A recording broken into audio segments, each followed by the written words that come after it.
Welcome to this breaking news edition of the broadcast from the I-24 News Desk. I'm Hamda Salhout in Tel Aviv, following all of the developments for you from inside Gaza, Israel, and the West Bank. Well, new developments last night, a ceasefire between Israel and Palestinian Islamic Jihad after 3 days of Operation Breaking Dawn.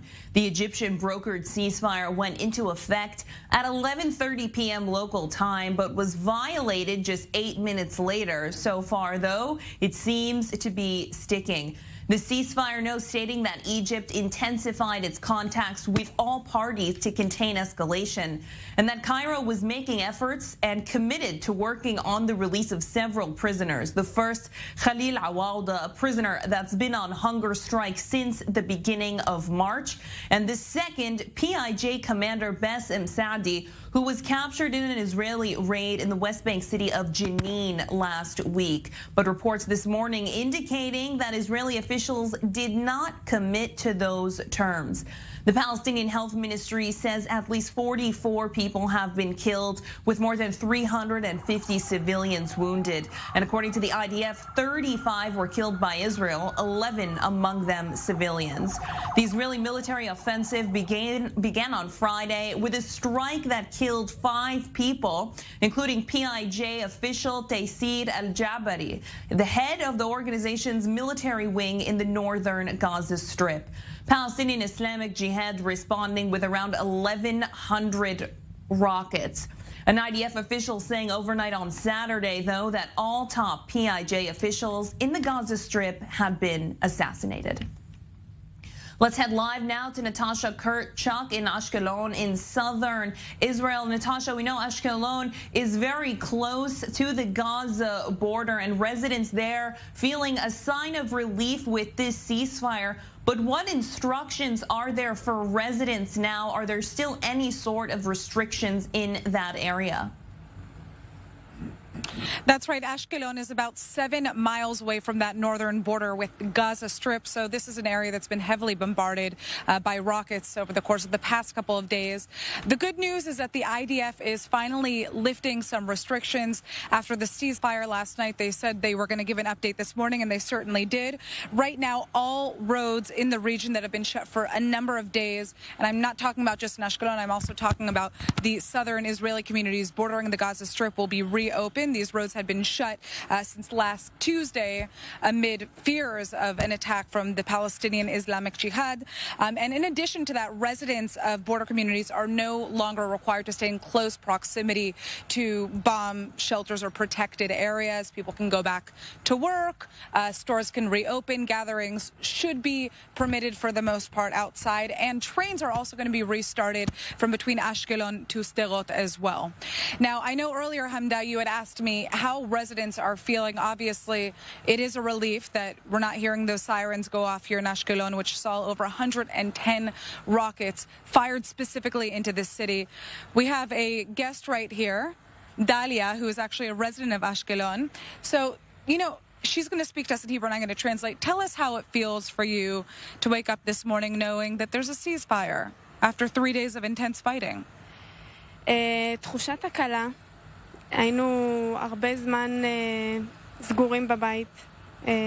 את מאוד מפחדת לצאת, את לא יודעת, עכשיו יראו, לא יראו. אין תחושת ביטחון. וגם עכשיו כשיצאתי, זה חשש חס וחלילה לא יתחדש.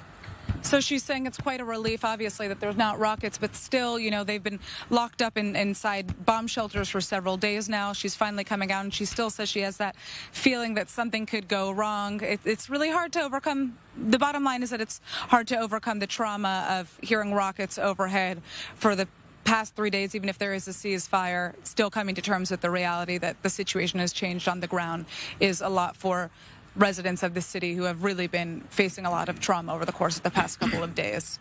Natasha Kirtchuk live for us in Ashkelon in southern Israel. Thank you. Well, the leader of Palestinian Islamic Jihad says the group is, quote, now more strong and more stable. At a news conference in Tehran, the group's leader Ziad al-Nakhal is saying Israel aimed to break Islamic Jihad, but that their goal was not achieved. It also comes as the head of Iran's Islamic Revolutionary Guard Corps says that Palestinians are not alone in their fight against Israel, vowing that Israel will pay a heavy price after attacking Gaza. Take a listen to the leader of Palestinian Islamic Jihad in Tehran.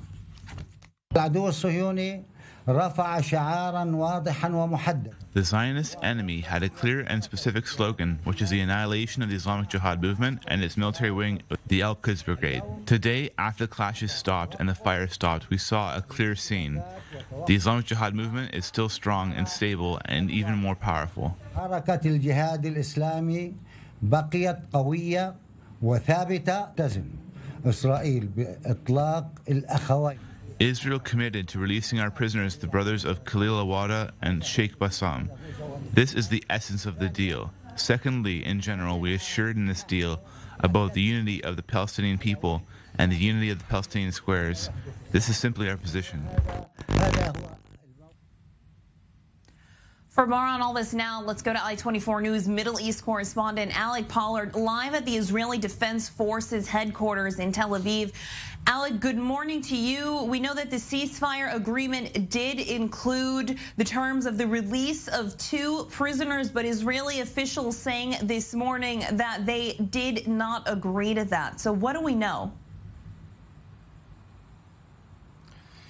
Right. Well, also in the hours leading up to the ceasefire, where there were all kinds of reports swirling around, nobody in Israel ever said that they were going to agree to release those prisoners. And if you look at the sort of agreement that in the end was reached, it's that the Egyptians will work to release the prisoners, but not that they will actually do so or that Israel will actually do so. And we heard this morning some ministers in the Israeli government basically denying and saying that Israel never agreed to this, and also that it won't happen, which is not very surprising considering that this entire situation, the tensions that rose, came after Israel arrested the Islamic Jihad leader in the West Bank, Bassem Saadi, and for them to now release him would basically make much of what has transpired in the last week a loss for Israel and a win for Islamic Jihad. So that is very unlikely, but Islamic Jihad, definitely they have to try to portray some type of victory from this operation. So they are saying that they made demands and that those demands were met. On the other hand, Israel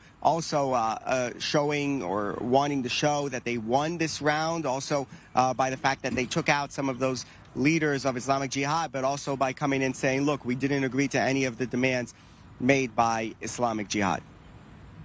And we also know that last night before that ceasefire, Prime Minister Yair Lapid holding a security meeting. Are meetings like this standard when it comes to these military escalations? And what do we know came out of that meeting?